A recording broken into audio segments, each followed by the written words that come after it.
Happy Friday, everyone. Welcome to another BRAP. I know I did a rant yesterday, but it's Friday and I love talking about video games. So I said, what the heck? I'm going to go ahead and do a quick BRAP rant this morning because why not? And I may do another BRAP rant tomorrow with David Faulkner, Falky. Mario Heat says BRAP for breakfast. That's funny. But welcome everyone to another BRAP. Thank you so much for joining me this morning. I really appreciate the support as always. Capono 5150 says we got a lot of BRAP this week. Yes, we did. We have a lot of BRAP this week, and that's a good thing. And but do me a favor, everyone. Please hit that like button if you haven't done so already.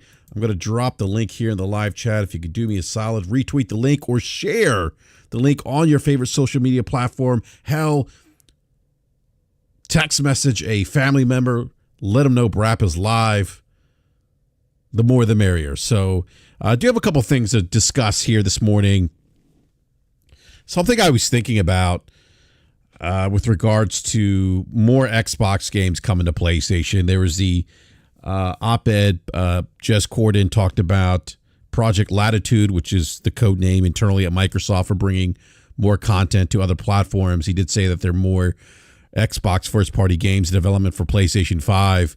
He suggested that one of those games could be Halo, and I started thinking about Halo. Halo has really been the core foundation to Xbox. It's the franchise that put them on the map, and I was there for that 20 plus years ago when Halo launched with the original Xbox. So I want to talk about the potential maybe impact to Halo going to PlayStation 5, because I did see some people comment on Twitter saying that this would be detrimental to the Halo franchise, to Xbox. And so I kind of want to drill down a bit on some of those comments and just give you my perspective, my thoughts on Halo possibly coming to PlayStation 5. We also have news this morning that, in fact, Call of Duty, the new Call of Duty that will be coming out this fall, will in fact be released on GamePass. So I want to talk about the potential impact there, because that as at least from what I heard, you may have heard this last week when we had Mag on, that was a internal conversation at Microsoft that was happening on whether or not Call of Duty was going to go into Game Pass, because again, why would you want to cannibalize that $70 sale for Game Pass? So we'll talk about that here in a bit as well. Craig the Tech Guy says, is this a rumor? Do you mean the Call of Duty to Game Pass or Halo?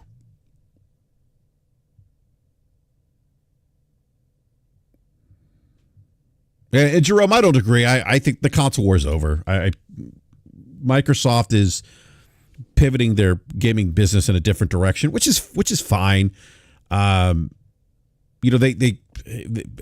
need to. I mean, they need to. There's also, it's funny. I was having a conversation with someone, and again, I mean, we talk about this on the show, like.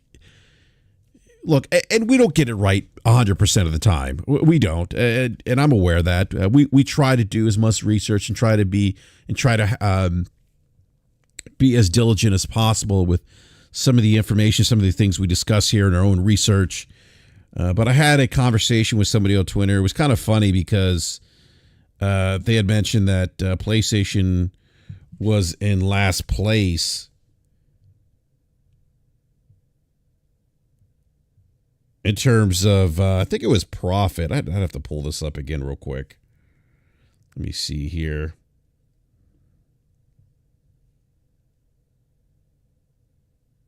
Let me find this real quick.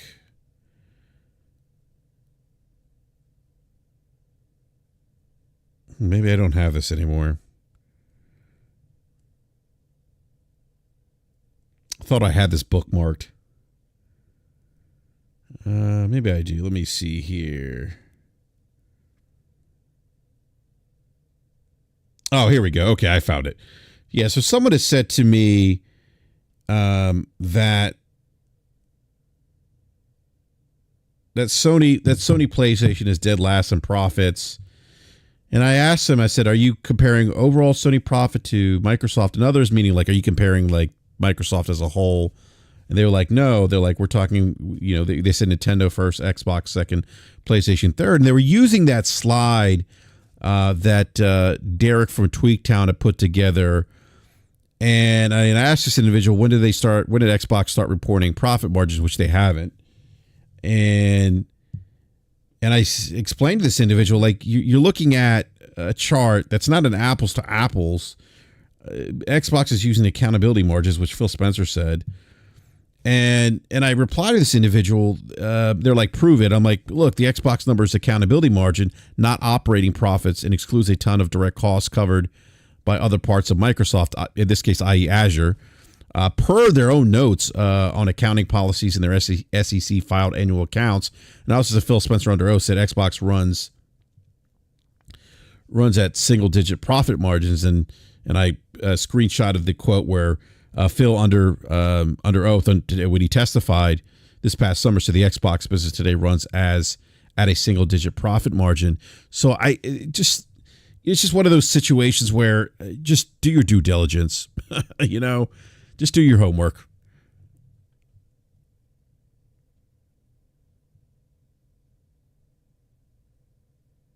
All right, I see some commentary here in the live chat regarding Call of Duty. Michael saying they are making a mistake doing this with COD. So, Michael, why do you think they're making a mistake? I'm just curious to get your perspective on this.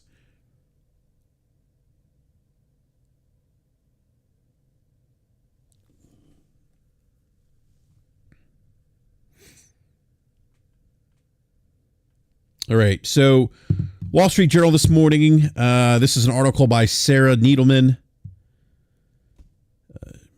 And I'll read the article here. Microsoft plans a major shakeup of its video game sales strategy by releasing the coming installment of Call of Duty to its subscription service instead of the long-time lucrative approach of only selling it a la carte.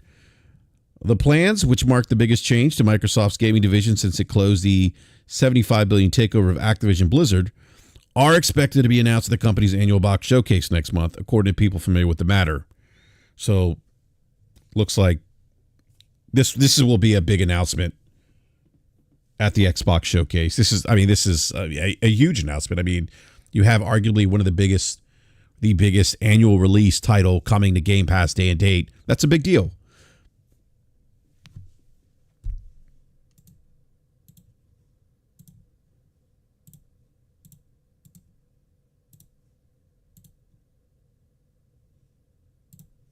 All right. And the article goes on to state Call of Duty is one of the most successful entertainment properties ever, generating over $30 billion in lifetime revenue. Activision, which makes it, has long released new editions annually, selling about 25 million copies on average. Excuse me, for around $70 each in recent years. That's all 25 minutes. That's a lot. Before the Microsoft deal last year, Activision was reluctant to fully embrace subscription-based models. I mean, this is funny because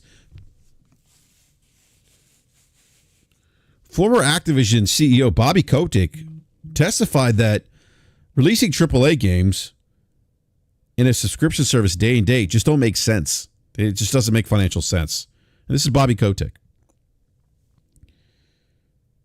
Before the Microsoft deal last year, Activision was reluctant to fully embrace the subscription-based models for a game that still attracts a premium price. Microsoft's subscription service Game Pass costs $10 to $17 a month, provides access to hundreds of games for Microsoft and dozens of other companies. All that means that with Microsoft's new plan, people could end up paying Microsoft less for the new Call of Duty than it would have made with the traditional approach.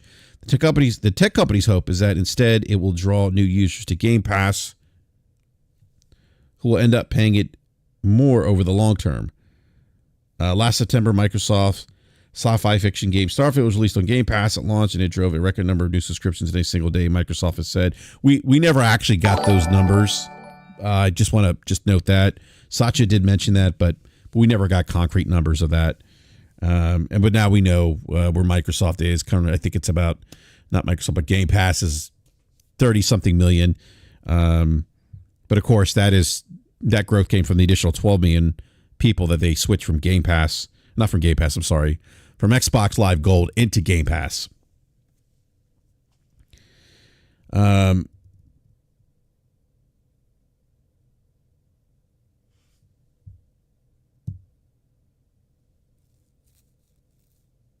Oh, and they've actually, the article actually quotes Kotick here with his hesitation with subscription models. Kotick, they quote him here, "I have a general aversion to the idea of multi-game subscription services." He said maybe part of it's being in Los Angeles and having large big media companies move their content to these subscription streaming services, and the business results have suffered. So we've heard Strauss Zelnick, others have said it doesn't make sense to release AAA games day and date into Game Pass. Sean Layden has talked about this quite a bit in interviews, articles. There was an article I think with PC Mag where Sean Layden had said that in order for Game Pass to be viable, they'd have to have like 500 million subscribers. And as Sean Layden had described on What's Up PlayStation podcast, his first appearance on that show, which if you haven't seen those interviews with Sean Layden, I would encourage you to go over to What's Up PlayStation and listen to those two the shows that they've had Sean Layden on, where he talks about how there isn't enough. I think he said quarters or nickels to go around when you start cannibalizing those the $70 sales of big AAA games and the high budgets they carry, and plus you got to account for all the other content that's in the service as well, and then you have to account for churn and all these other things. So, but like we said on the show, I mean, make no mistake. I mean, Game Pass is a loss leader strategy for Microsoft, but this is kind of interesting because it does appear that after this deal, there's a lot of eyes, a lot of pressure now on the Xbox division to drive a lot of ROI, bring a lot of shareholder value, and I think this is one of the reasons why we're seeing them, as we've said on the show many times, bring their first-party games onto other platforms like the Nintendo Switch, like the PlayStation 5. So this is going to be, so my initial thought is there's not going to be, we won't see net zero impact here. There's going to be some knock-on effect to Game Pass here. And what I mean by that is I'm sure that we will see an uptick in subscriptions.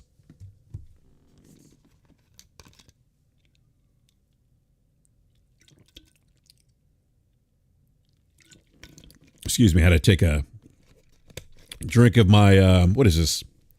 Strawberry Banana Prime. My kids love this stuff, by the way. I don't know why. It's okay. It's not the best. I actually prefer Body Armor, but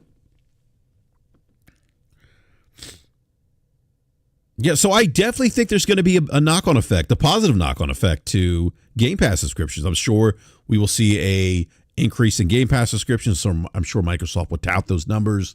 I'm sure this will probably be their largest increase of Game Pass subscribers. It will be interesting to see if they actually give us that number. But I just wonder how much more pressure this puts on the business, because now you are throwing this, I don't know what the budget is for Call of Duty, this $100 million plus AAA production into Game Pass. You're cannibalizing those $70 sales.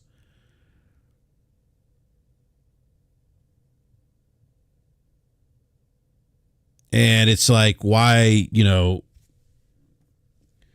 is the math going to math? I don't know. That's the $1 million question. And I kind of think, at least in my opinion, I think this is kind of like this last ditch effort. Like, hey, let's, yes, Starfield didn't really move the needle. The other first party games, we didn't really move the needle for us. But here we have this juggernaut in Call of Duty. And maybe this is the thing that moves the needle for Game Pass. And that's probably their mindset. Like, hey, we had this thing that sells, 25 million copies a year. That's, consistently like top selling game of the year and consistently in the MPD charts. Let's throw it in Game Pass and see what happens. But then I wonder, like, if it, and I'm sure there's an internal number. There's some kind of target. There has to be. There has to be some sort of KPI that they have in mind, or target number that they have in mind that they want to hit by putting this game in a Game Pass. And I would imagine they probably have calculated, okay, this is what we need. This is how many Game Pass subscribers that we need to get to make this worth our while.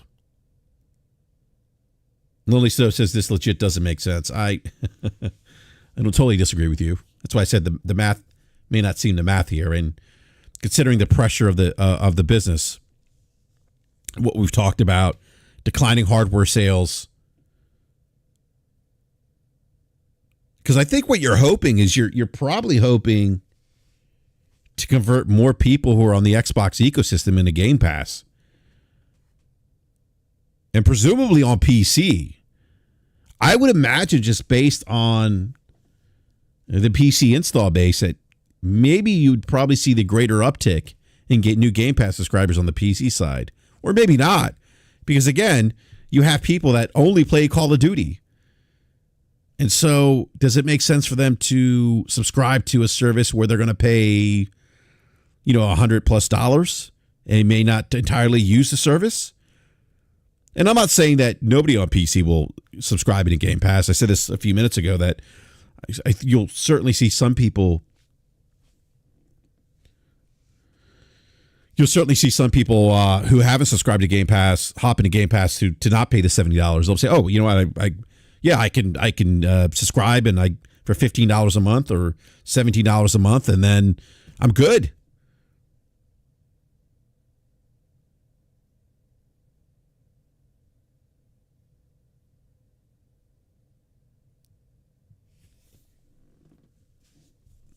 And others may say, you know what, I'm okay. I only play Call of Duty, and $70 is less than $16 or $17 a month, and so I'm not interested.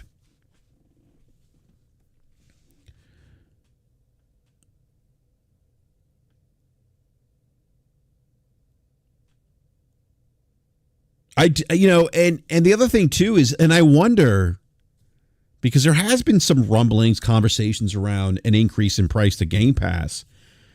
It wouldn't surprise me if part of greenlighting putting Call of Duty into Game Pass day and date is, okay, well, if we do this, we're going to increase the price of Game Pass. We're going to have like a premium tier of Game Pass where you get the AAAs, the Call of Duties, the first-party AAA games.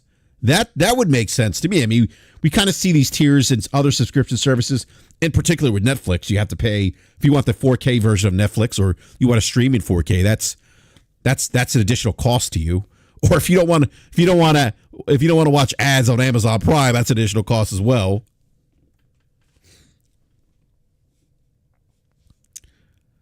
So it would surprise me if they announced some kind of increase, because that's at least in my opinion, that's where this makes sense.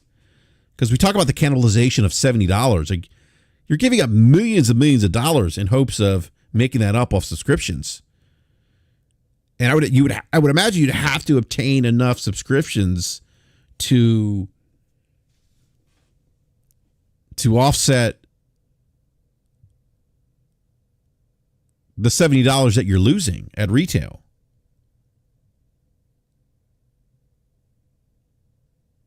But I think this is at least in my opinion, this is a real test of Game Pass and Microsoft's strategy, because this is the one game, without a doubt, that could get more people on the Game Pass.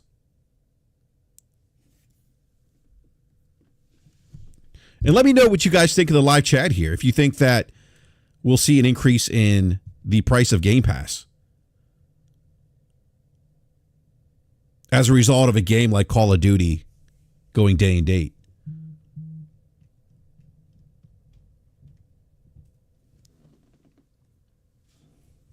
All right, I want to grab this super chat here from Otacon Oslet with a $2 super chat. It says 30 minutes equals college football 24 reveal. Can't wait. Yeah, that B Money's been very hyped about college football 24. I will be playing that as well. Yeah, we haven't had, well, it's been, how long has it been since we had the NCAA football game? It's been a while.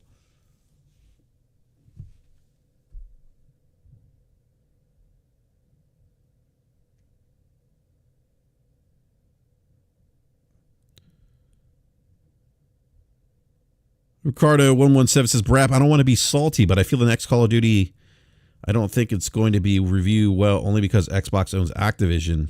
Yeah, Ricardo, like, look, man, we got to stop with the conspiracy theories here. Hi-Fi Rush, critically acclaimed. Call of Duty, by the way, Ricardo, doesn't typically get very high review scores.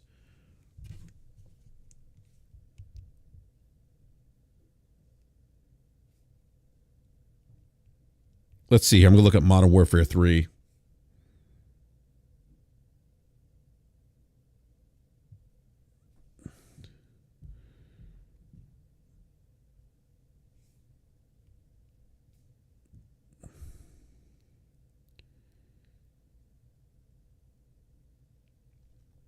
Let's see here. I'm pulling up the Metacritic scores. All right, Call of Duty Modern Warfare, the one that released in 2019, had a Metacritic of 80.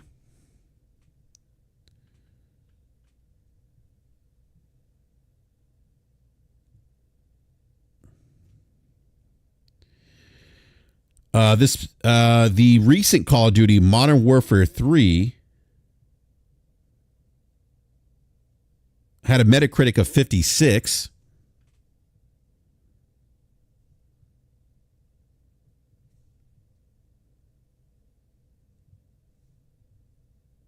Let's look at Call of Duty Modern Warfare 2.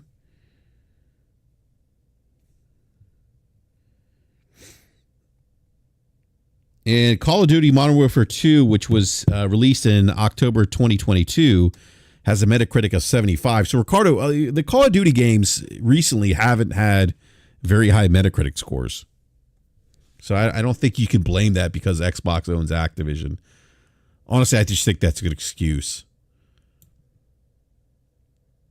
Hey, what's going on, Ice Queen Gaming? So, and I don't buy any conspiracy theories. I feel like that's just an excuse to deflect accountability.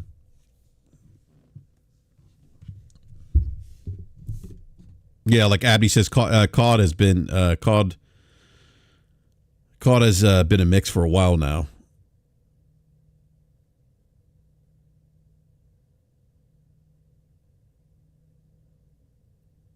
The MLH here says, I think they should raise the price of Game Pass, but the problem is people can't afford Game Pass because of everything else raising its prices. But again, COD sells itself. Yeah, COD does sell itself. Yeah, and I understand the I think the commentary here on prices of the price of goods going up. I get that. People are just going to have to make decisions then. It certainly could affect some people.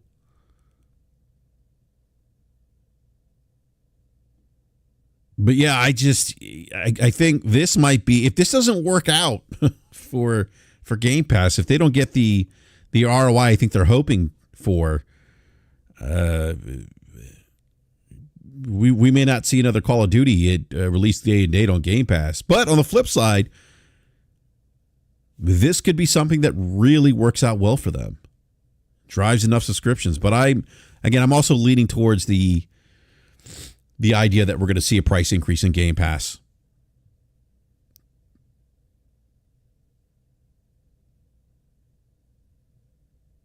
And I see people in live chat saying this isn't going to work because, again, you have to account for the loss of that $70 sale. It's quite a bit.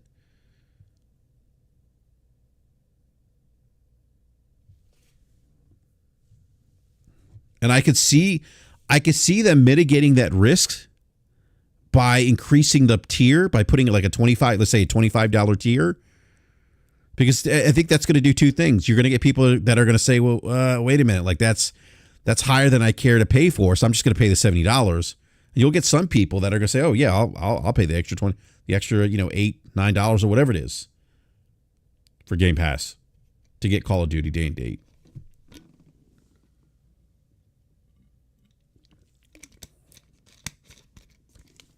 Yeah, I don't disagree with you, Mr. Grimm. I think Game Pass is going to get it's inevitable that it's going to get more expensive. We've seen that with other subscription services. They get you up front with a value proposition, and then over time they increase the price.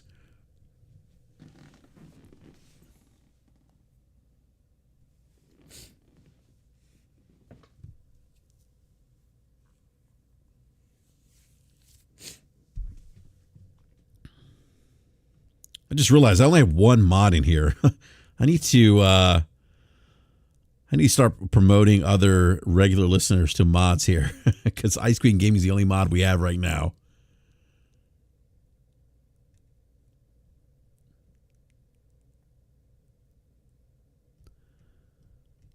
Is Otacon Oslet still here? He's here quite a bit. I could make him a mod.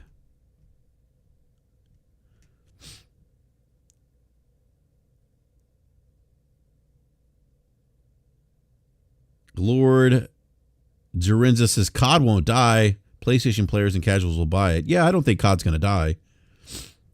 My commentary is more so related to Game Pass.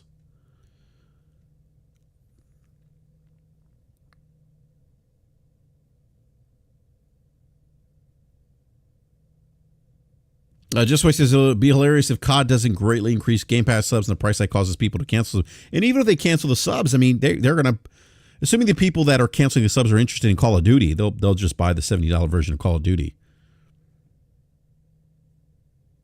David raises a great question. If you have a PS5, are you going to buy an Xbox or sub to Game Pass at God knows what price, or will you just pay the $70? Now, I do think you might have. Again, I don't think there's a net zero here where you will not have people pick up, go to their local GameStop, hopefully see Forte,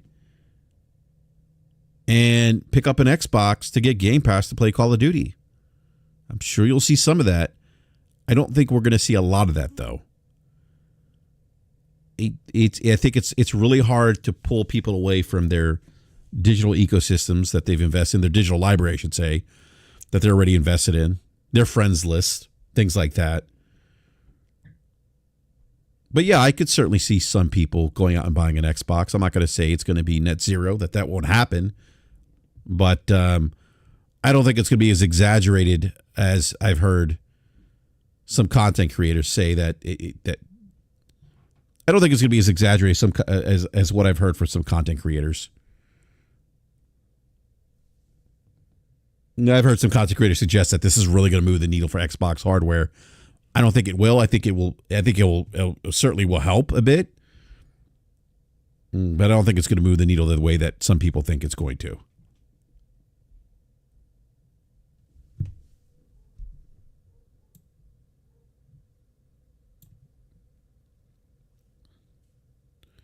Yeah, Goku. That's where I disagree. I don't think nobody's going to buy an Xbox. I think some people will. I just don't think a lot of people will to play Call of Duty to get it on Game Pass.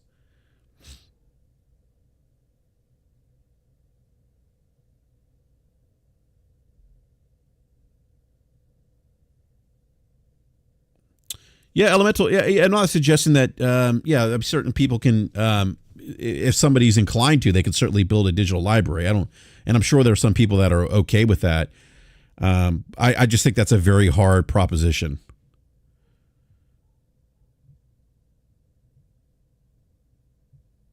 Some people just don't want to invest that time to do that.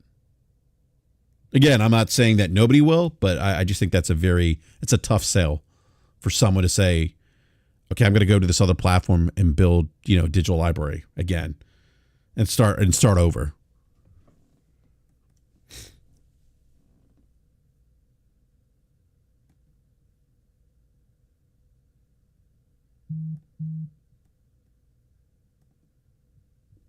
I mean, my belief is it's just very hard to peel people It's very hard to peel people away when they've been where they've been part of an ecosystem for so many years. I mean, we see this with cell phones, Android, Apple, and I'm not saying that people don't switch from Apple to Android, Android to Apple, but often people don't because they are so invested in those ecosystems. It's hard to peel those people away.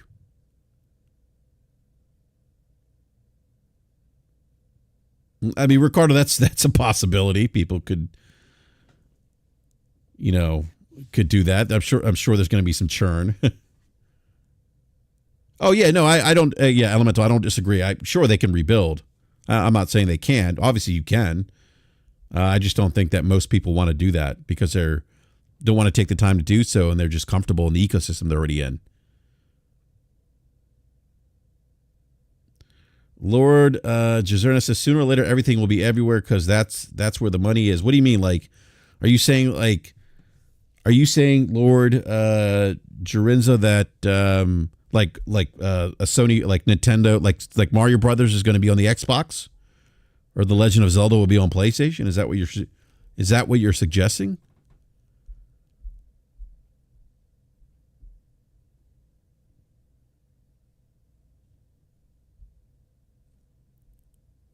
Because I don't see that happening.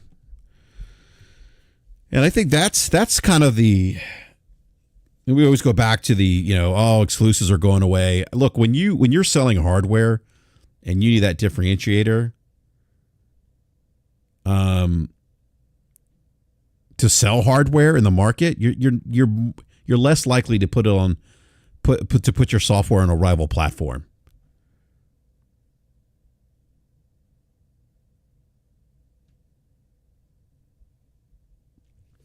And I think we need to understand that the situation that the Xbox hardware business is in currently is much different than Nintendo and PlayStation.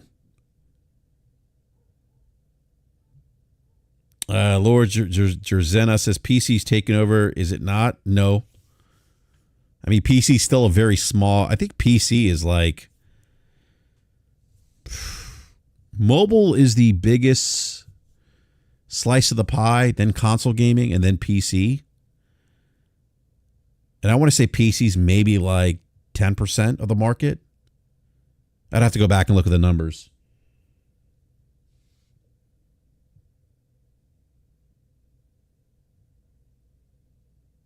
Maybe it's 10 or 15%. Like mobile's like, I want to say like console gaming, hardware is about 35%. And again, I'm just pulling these from memory. It's about 35% or so. And like mobile's like 50, and then like 15% maybe PC. So it's not a PC. I don't think PC's not taking over per se. Certainly there's been a growth in PC.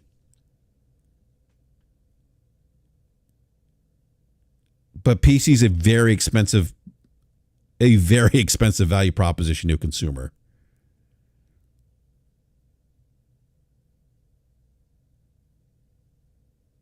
And you have a subset of consumers, Lord Jarinza, that just don't want to deal with the headaches of PC. Cypherphoto X says 62% of players play on PC. Where did you get that number? And we also understand when we start quoting statistics like, 62% of players play on PC. What kinds of PCs? A potato PC? And understand that playing like solitaire on PC is considered, that actually counts, by the way. I think Game Logic has brought that point up on the show. So I think that percentage that you're mentioning, Cypherpod X, it's a bit more nuanced than what you're giving it. There's a lot of missing context there, is my point. Yeah, absolutely. PC is definitely getting the best of both worlds. But again, I mean, it's a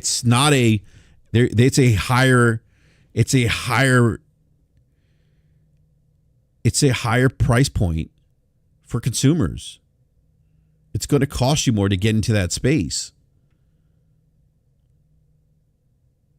I don't disagree with you. PC gamers are getting the best of both worlds right now. But I think the thing people miss when they talk about exclusivity going away, and they look at Xbox, like understand that Xbox, if Xbox was in the position that PlayStation was or is right now, and they were selling hardware, they wouldn't be putting their games on PlayStation. Like, you need to sell hardware in order to sell software. And if you aren't selling hardware and your hardware is in decline, you're gonna have challenges selling software. So then if you're having challenges of selling hardware, which means you're having challenges of selling software, what do you do?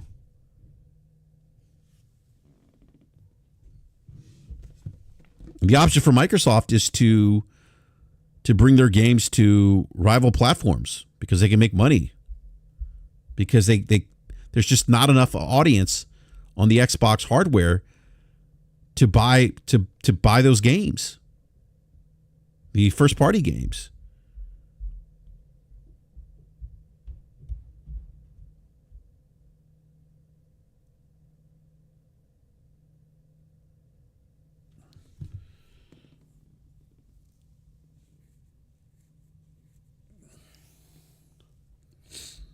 One nominal says Microsoft moves impacts the entire industry. It's even got Sony thinking about it.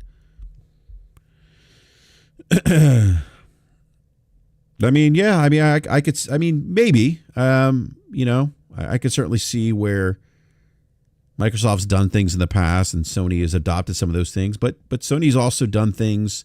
And people forget that Sony was first to cloud in the console space in a subscription service.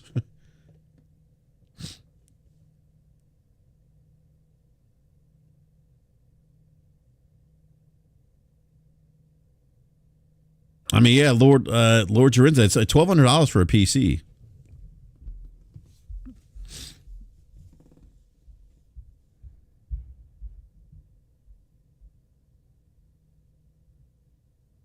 Yeah, Just Wait says Counter-Strike still number one on Steam. Is it really?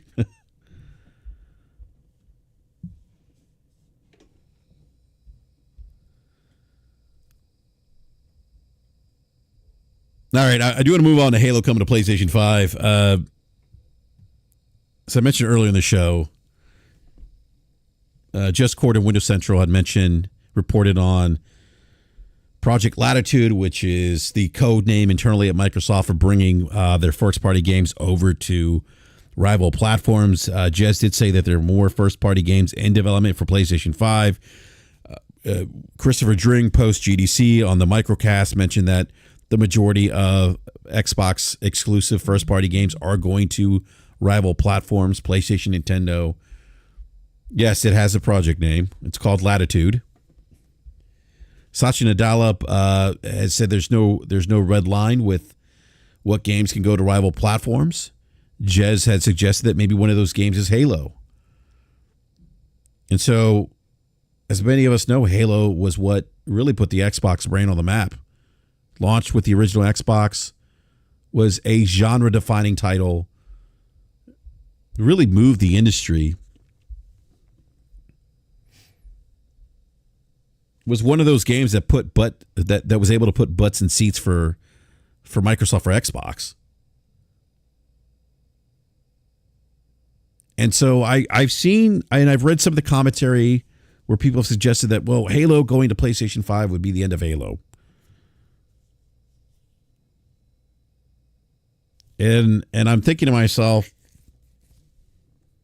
well, no. I mean, I think 343i is in their mishandling of the development of Halo Infinite has contributed to the decline of the Halo franchise. But I also think that, we've said that we've talked about this on the show quite a bit. You look at like Helldivers 2. You look at live service games that benefit from community engagement. They rely on community engagement. Okay? It doesn't make sense to release a live service game that has a multiplayer component to it exclusive anymore. It just doesn't. Now, single player games, It's a different conversation. I see people try to use Helldivers 2 as the reason why single player first party games will be coming day and date on PC. And I'm not saying that PlayStation will never do it. I don't think they're going to do it now. Who knows what the future holds? Never say never.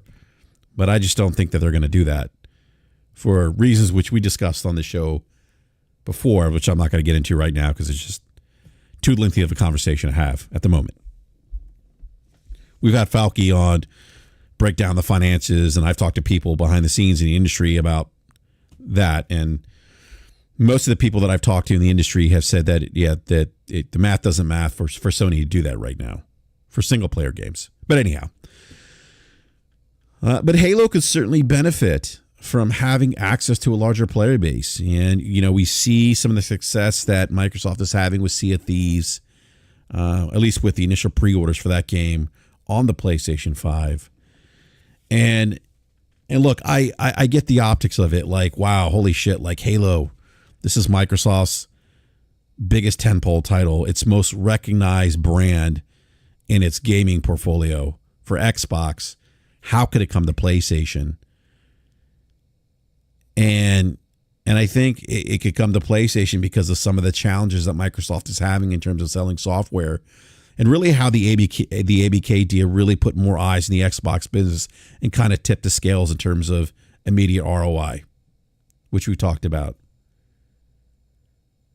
And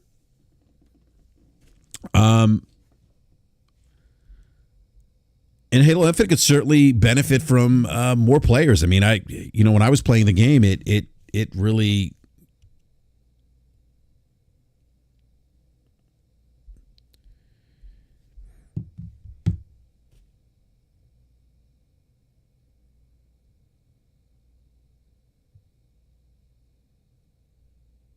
when you look at Halo Infinite and in terms of its player base, when I was playing, I remember. And I think it's really unfortunate that we don't have more people playing Halo Infinite, because I do think it's a great arena shooter. I really do. It's not without its flaws, but I think the core gameplay mechanics are solid. But you have this live service game in Halo Infinite, and it's not uncommon to play a match and play against a team or squad or a team of randoms, and the next 2 or 3, 4 or 5 games you're playing those same people again. It's just not uncommon.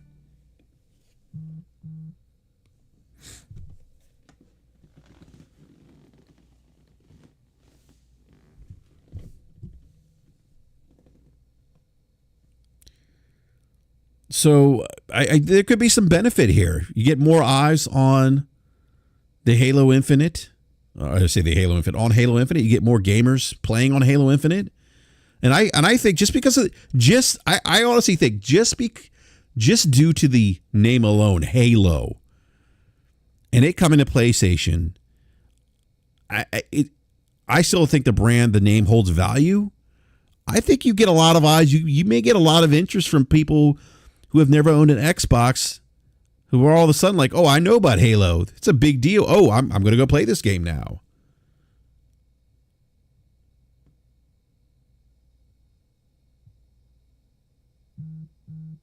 And perhaps it's a way for Microsoft to advertise the value proposition of Game Pass through Halo in some of their games. If they could figure out a way to do that.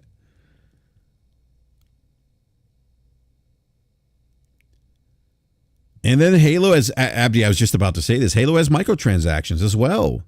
So now you're opening up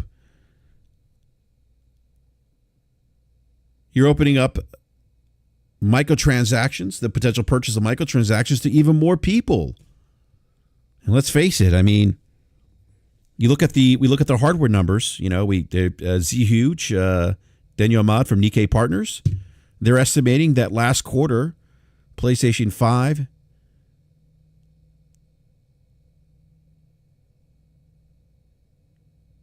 outshipped Xbox Series consoles 5-1. And so if you have a 60 million console install base, and you have this live service game that's only on PC and Xbox, And Halo's a really recognizable. It's a one of the most recognized brands in gaming. You bring that to the PlayStation, the game could certainly benefit from those increased microtransactions, more higher player engagement. And it's Halo. I think people will naturally, in my opinion, will gravitate to Halo because of the brand.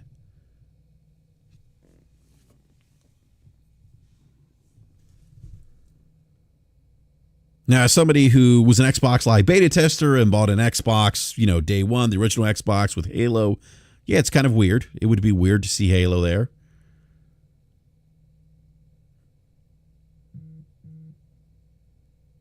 But I think given the issues that Microsoft's having in terms of selling hardware, that this actually might be something that could be beneficial to the Halo franchise. Because you're getting more eyes on it.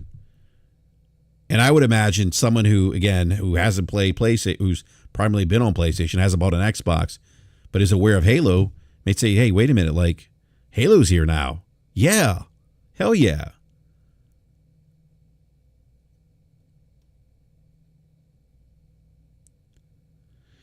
Cypherpodic X, there's no reason to wall these games anymore. Why do you say that, Cypherpodic X? Again, I mean, when you're making hardware, it makes sense for you to wall these games. You need to sell hardware.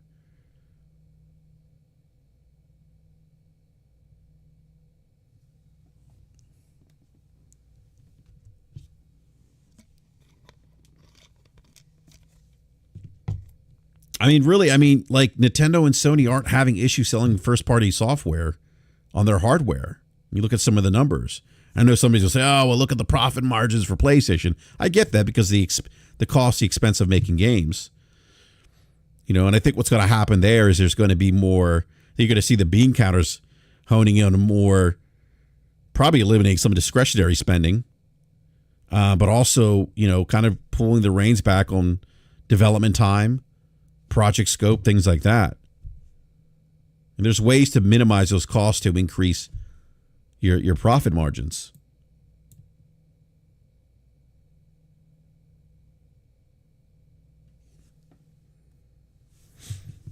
But I think we need to understand something that, Nintendo and PlayStation or Sony are first and foremost hardware manufacturers.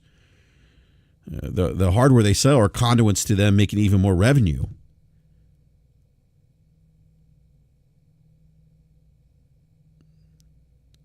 So if you take that away,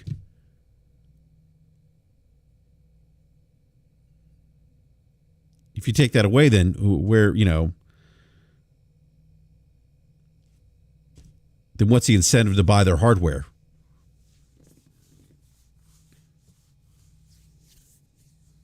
Like that in my mind, that needs to be accounted for elsewhere.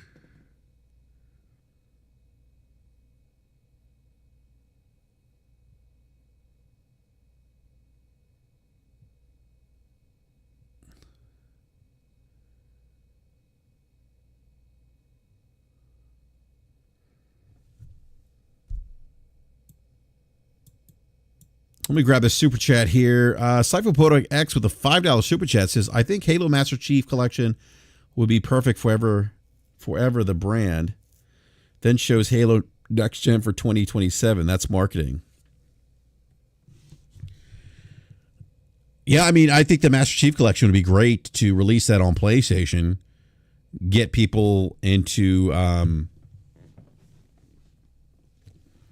indoctrinated into the Halo universe.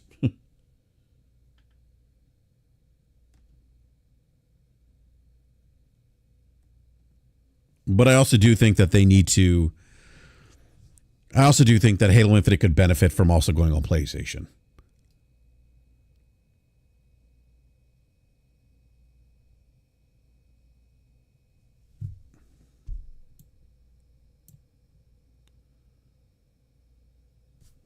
What? 30% third party on console, Trump 70% first party on PC. That is what do you mean, Hellstorm? You're not. I'm not following your line of reasoning here.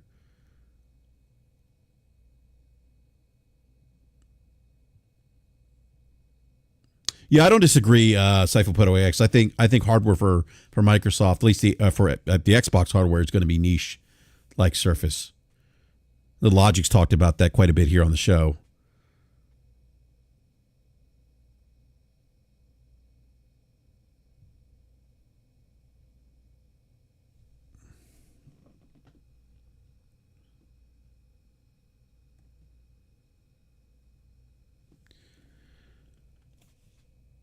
And I wonder, I was thinking about this too. I was wondering if at the summer showcase, if we'll get any announcements of other games going to other platforms.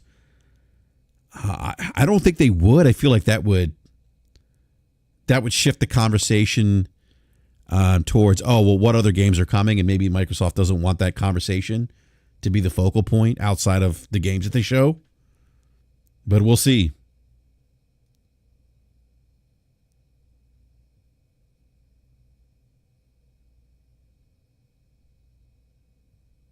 They're far more third party than first party releases. Okay.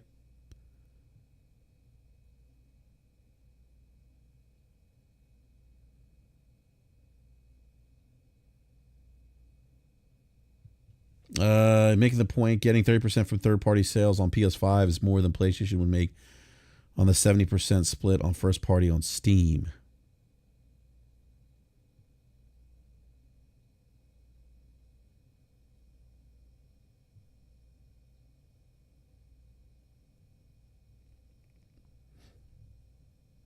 Yeah, I don't PCs, RTS simulators, and shooters. I don't disagree with that.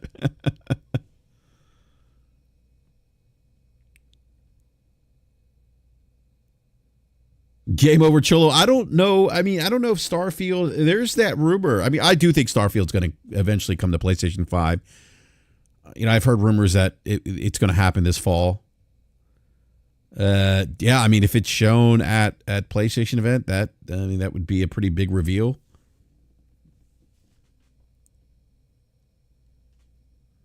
Yeah, just wait. I don't disagree with you. That's where I've had discussions with people who have worked in the industry. Some of them have suggested that Microsoft cannibalized about a third to half, about 35% of their hardware sales by going PC day and date.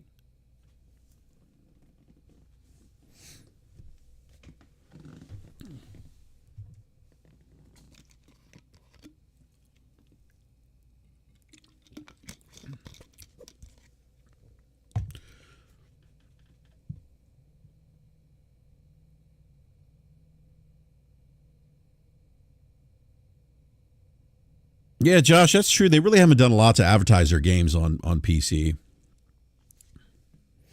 Although Helldivers 2 is, 12 million copies in I forget how many weeks.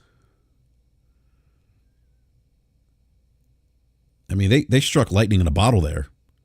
Huge success for them. I remember a lot of the conversation around Sony. 12 weeks. Thank you, Josh Ayers. I remember a lot of, it's just 1 million copies a week. That's insane. I remember, that's insane. I remember a lot of people were, when Sony announced they were working on these like 11 gas titles, people were upset. It's like, look, I mean,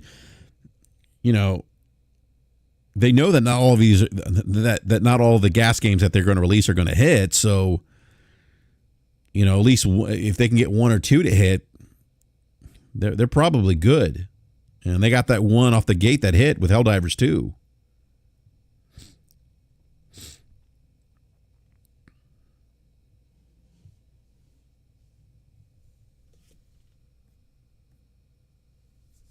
Yeah, I don't think PC ports are bad for PlayStation 5. I mean, I think, we had Falky talk about the depreciation of, first party software development. Once that depreciation runs up, then porting the game over, that makes more sense for them. And I think we're going to have Falky on tomorrow. Again, I need to reach out to him and try to lock down a time for tomorrow. We could talk about that again, but it's something that Falky's discussed quite a bit.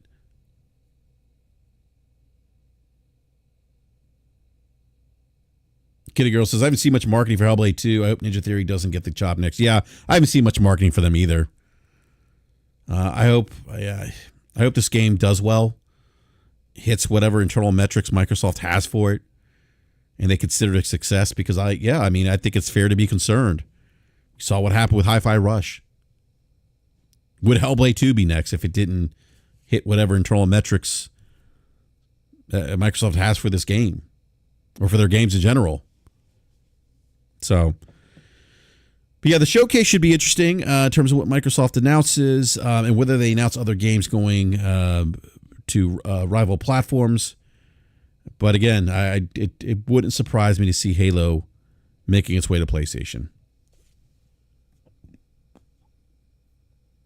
I know not the last time we had Mag on, but I think maybe the time before he had mentioned that he had heard a big franchise coming to the PlayStation 5, and immediately I thought Halo. That would make the most sense to me. Halo Infinite.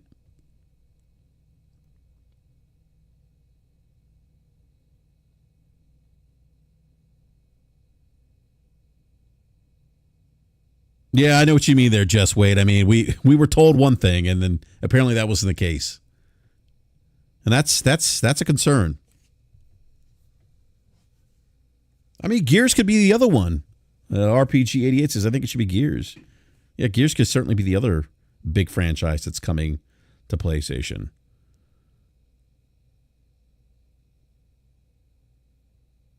It's just, it's wild. I think back 20 years ago when I picked up the original Xbox and the Xbox 360 and even the Xbox One. If you would have told me that Xbox first-party games or the possibility of Halo going to PlayStation would be a thing, I would have laughed at you. But this is where we are.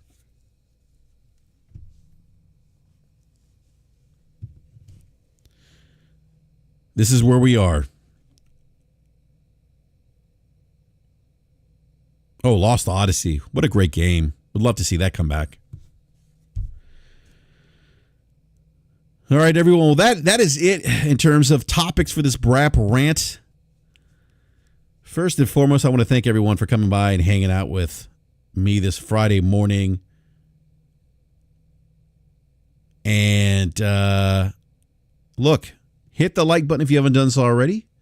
If you're new to the show, consider subscribing and hitting the bell notification so you're alerted when we go live. And again, thank you, everyone. I know this was impromptu. I think I sent the tweet out an hour before I went live. But no, thank you again for joining me for this very impromptu BRAP rant. And please check out yesterday's rant with Game Logic. We talked about the controversy and people labeling Assassin's Creed Shadow as being woke. We talked about that yesterday. And also check out this past Wednesday's show as well.